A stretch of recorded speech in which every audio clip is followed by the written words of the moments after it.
आज चूंकि जाति का जहर लगातार घोला जा रहा है, लगातार कोशिश हो रही है जातियों के आधार पे बांटने पे। ये जाति की शुरुआत कब हुई भैया? कितने साल पहले हुई? जरा बोलिए जरा। 2000 साल पहले मुझे कोई एक जाति बताइए, उपाध्याय, शुक्ला, यादव, पांडे, राय या पटेल, सरोज, हरिजन, पासी, जो भी है, 2000 साल पहले मुझे कोई एक जाति बताइए। और मैं ये, हो सकता है मैं गलत भी हो सकता हूं, लेकिन चूंकि ये वीडियो जाना है तो मैं ये वीडियो चाहूंगा ऐसे लोगों के पास पहुंचे जो बड़े एक्सपर्ट हैं इसके, और वो बताएं पब्लिकली कि 2000 साल पहले भारत में कौन सी जाति थी। कोई एक जाति बताएं। इस समय 5000 जातियां चल रही हैं। कितनी? और इसका मतलब सनातन धर्म को 5000 टुकड़ों में बांटने की कोशिश की जा रही है आज की डेट में, जो ओट जीवी और नोट जीवी लोग कर रहे हैं। भाई उनको वोट चाहिए, उनको नोट चाहिए। वोट से नोट मिलता है, नोट से वोट मिलता है, तो सुबह से लेकर शाम तक उनकी तो दौड़ वोट और नोट है, वोट और नोट है, वो बांटेंगे। इसका समाधान क्या निकाला जाए? टोटल हमारे 108 गोत्र हैं। कितने गोत्र हैं? उसमें से 50 प्रमुख गोत्र हैं। और गोत्र में ध्यान रखिए, गोत्र किसी कास्ट का नहीं होता। मैं अपना एग्जाम्पल बता रहा हूं। मैं ब्राह्मण हूं, उपाध्याय हूं, मेरा गोत्र भारद्वाज है, और मैंने वेरीफाई किया अयोध्या के क्षत्रियों का गोत्र भारद्वाज है। कानपुर के आसपास पटेलों का गोत्र भारद्वाज है, और मुजफ्फरनगर के आसपास जो दलित परिवार के लोग हैं उनका भी गोत्र भारद्वाज है। कश्यप गोत्र मैंने वेरीफाई किया। हरियाणा में कश्यप, जो पिछड़े मौर्य होते हैं, जो हमारे यहाँ मौर्य कहलाते हैं, वहाँ सैनी लिखते हैं, उनका गोत्र कश्यप है। तो गोत्र जो होता है ये चारों वर्णों का होता है। अगर कोई इस पे किसको लगता हो कि नहीं ब्राह्मण का गोत्र अलग होता है, क्षत्रिय का गोत्र अलग होता है, वैश्य का गोत्र अलग होता है, और हमारे दलित भाइयों का गोत्र अलग होता है, तो मैं उनसे आज आपके इस पवित्र भूमि से खुला शास्त्रार्थ करने के लिए तैयार हूं कि वो मुझे ये बताएं कि नहीं ये वाला गोत्र केवल ब्राह्मण का होता है। मैं प्रैक्टिकल एग्जाम्पल देकर उनको बता सकता हूं कि कौन कौन सा गोत्र किस तरीके से चारों वर्णों में चल रहा है। अब तक मैंने जिन गोत्रों पे शोध किया मैं नाम बता देता हूं। कौशिक गोत्र चारों वर्णों में होता है। सिंघल गोत्र, हालांकि सिंघल हम सोचते हैं बनिया लिखते हैं, लेकिन सिंघल एक गोत्र है। सिंघल गोत्र चारों वर्णों में है। अत्रि गोत्र चारों वर्णों में है। भारद्वाज गोत्र चारों वर्णों में है। भृगु गोत्र चारों वर्णों में है। गौतम चारों वर्णों का है। कश्यप में ब्राह्मण, क्षत्रिय, वैश्य, शूद्र सबका है। वशिष्ठ गोत्र भी सबका है। विश्वामित्र गोत्र भी सबका है। अगस्त, वत्स्य, मंड्य, मृदुल, वात्सायन, सांकृत्य, गर्ग, भार्गव, सांडिल्य, विश्वामित्र, सुनक, मनु, जैमिनी, उपमन्यु और सांख्य और विष्णु, इतने गोत्रों पे मैं शोध कर चुका हूं, और ये सारे गोत्र मुझे चारों वर्णों में मिले। इस समय ब्रिटेन के प्रधानमंत्री कौन है? ऋषि सुनक। एक हमारे ऋषि थे, उनका नाम ही था ऋषि सुनक। एक ऋषि थे सुनक, तो उन्होंने, उनके पिताजी को अच्छा लगा होगा, उन्होंने सुनक, उनका सुनक गोत्र है एक्चुअली, जो ब्रिटेन के प्रधानमंत्री उनका गोत्र सुनक है। उनके परिवार के लोग हमेशा सुनक लगाते थे। पिताजी को अच्छा लगा तो उन्होंने बोला सुनक गोत्र है, सुनक ऋषि भी है, तो काम करो इसका नाम ही रख देते हैं ऋषि सुनक। वो ऋषि सुनक है। हम यहाँ समाधान पे चर्चा करने आए। इस जातिवाद को अगर खत्म करना है तो दो ही तरीका है। या तो हम अपनी जातियों के सामने हटा के राम कुमार, रामचंद्र, राम शंकर, राम ऐसे लिखना शुरू कर दे, अदरवाइज अपने आने वाली पीढ़ियों का हम लोग नहीं बदल सकते हैं। हमारा हर जगह कागज में नाम आ चुका है, नौकरी चल रही है, फिर पेपर में निकलवाना पड़ेगा, बहुत सारा काम करना पड़ेगा। लेकिन हमारे जो छोटे बच्चे हैं, जो अभी 10 साल तक हैं, या जो अभी 10वीं तक नहीं पहुंचे, 9वीं तक हैं, तो 9वीं तक तो नाम आराम से बदल जाता है ना।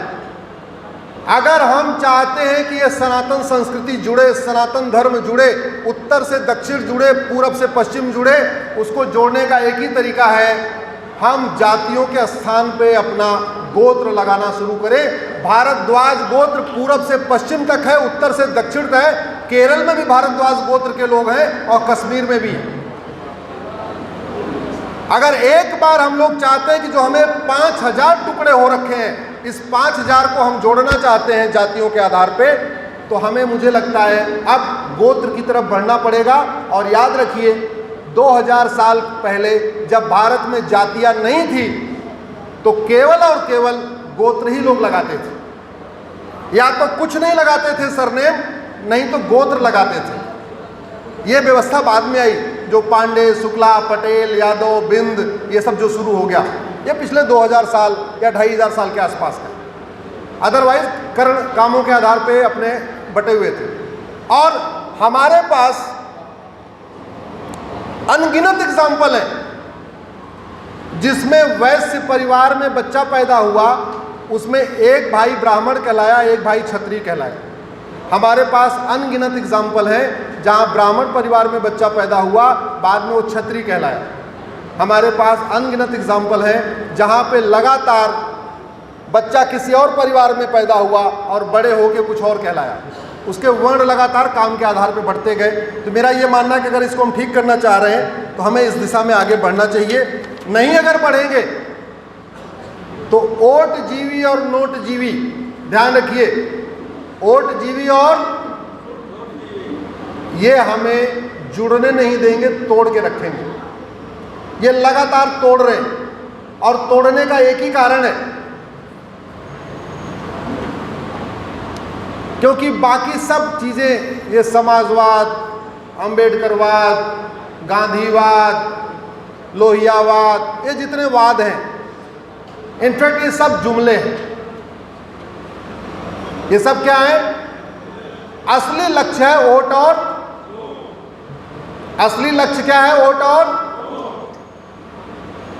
आज यहां सारे परशुराम जी के भक्त इकट्ठा हुए हैं। भगवान परशुराम जी को वापस हम जब पुनः स्थापित करना चाहते हैं तो इसके लिए शुरुआत हमें ही करना पड़ेगा। पहले हमें अपने घर में इसकी शुरुआत करनी पड़ेगी कि इसकी व्यवस्था क्या किया जाए। मैं एग्जाम्पल आपको बताता हूं। मुगलों के टाइम में धर्मांतरण हुआ था कि नहीं? अंग्रेजों के टाइम में हुआ था कि नहीं? आज 2023 में आपके गाजीपुर चंदौली में धर्मांतरण हो रहा है कि नहीं? जोर से बोलिए। इसका मतलब डॉक्टर तो बदले लेकिन दवा नहीं बदले। 1950 में भी धर्मांतरण हुआ, 55 में भी हुआ, 60 में भी हुआ, 70 के दशक में हुआ, 80 के दशक में हुआ, 90 के दशक में हुआ, 2000 में हुआ, 20 में हुआ और 2023 में भी धर्मांतरण हो रहा है। हो रहा है कि नहीं हो रहा है? और केवल आपके यहां नहीं हो रहा है, पूरे भारत में हो रहा है। और धर्मांतरण कैसे हो रहा है?